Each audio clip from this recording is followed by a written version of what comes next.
I fell victim to dumping a ton of money into Facebook ads, and it did not do a thing for my business. So I'm making this video so that hopefully you don't make the same mistakes that I did. Hi, if you're new here, my name's Caitlin. I make videos for small business owners to help them build their businesses so they can live their dream life. I make videos every Monday on business topics just like this, and then on Thursdays, if you want to get to know me a little bit more behind the scenes, I post a vlog style video working in my soap studio, so make sure you go ahead and check those out too. In the beginning of my business a few years ago, I spent a lot of time and money taking a lot of courses on social media marketing. I have a marketing degree, and I really just wanted to figure out how to market my business. What was the best way as a small business owner to do that? And I took so many courses. I'm actually even a part of a group on Facebook that is run by a very large boutique, and every single one of these resources said Facebook ads. Spend money on Facebook ads. That's how we grew organically. Facebook ads, Facebook ads. That is all I heard nonstop. So a few years ago, last year actually, 2021, I was like, you know what? Everyone's saying this. This must be the way of building a business. So let's do it. So I spent tons of time figuring out how to make the most appealing Facebook ads. I went and ran a bunch of them, and it got me 0 sales. To show you what I'm talking about, let's go take a look into my business suite on Facebook, and I will walk you through exactly what I did for the 5 ads that I tested, and we can see the results, and hopefully the results will speak for themselves.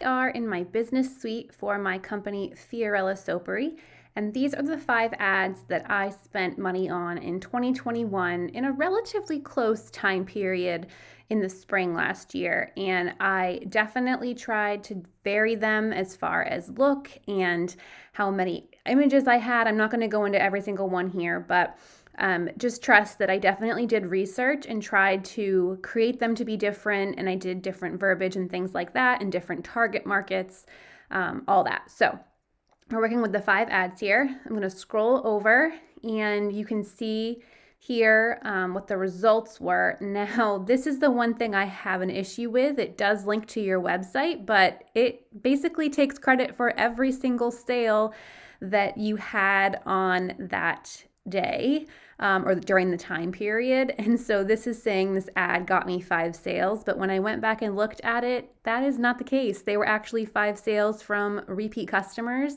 that came to me through organic searching or through Instagram. So this ad did not actually give me 5 sales. So you can see here, although these ads did bring people to my website, I didn't actually make any money off of these ads. So we'll keep moving on. You can see the reach here. I got to 45,000 people, which is a good amount of people to get my brand in front of, no doubt about that.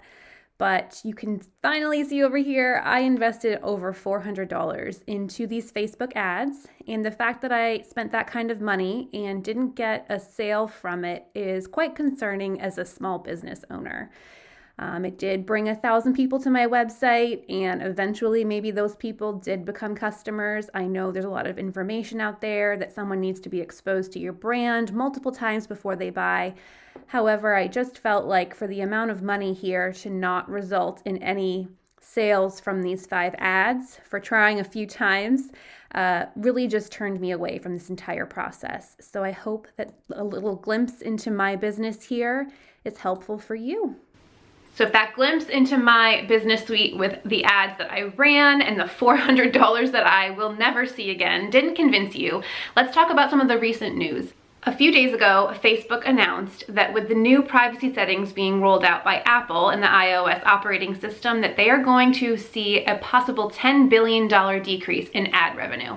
What does that mean for you? You are going to be asked whether or not the app can track you. You can either say allow it to or don't. And right now, roughly 62% of people are saying that they do not want the app to track them. Of course, everyone's so concerned about their online privacy. So What does that actually mean for ads? Well, it's going to mean a smaller pool of people to show your ads to. It's going to make it very difficult for them to target the right people. So with fewer people to actually show your ads to and a more difficult time targeting the correct group of people, in my opinion, that money is going to go completely out the window. As far as my past experience and now with this, I definitely would stay away from Facebook ads. But if I haven't convinced you yet, my final point is that, in my opinion, I think people are just over-sponsored ads. I know I personally just skip right over them, whether it's Facebook or Instagram, even TikTok. I just keep scrolling. I am so much more apt to buy something when it's talked about from my favorite influencer or somebody who I follow on social media that really has my attention and I trust what they're saying. I am not the kind of person, and maybe that's just me, that is going to be served an ad and go and buy that immediately. So I just think people are so tired of ads that when they see them, it's not going to do the same thing. Now, I do think Instagram is a little bit different. That's for a different video. But I do feel like with these 3 tips that I just shared with you guys, I do hope I gave you enough information from at least my experience that you can decide what's right for your business. I don't ever want to say not to do something and be the expert in it, but sharing some of the mistakes that I made, what I'm hoping is that you won't do the same. And as a small business, $400 is a lot of money, and I don't want you spending that kind of money and not having a single sale in return. So I hope you found this super helpful. If you like videos like this, please like and subscribe, and I will see you in the next one. Bye.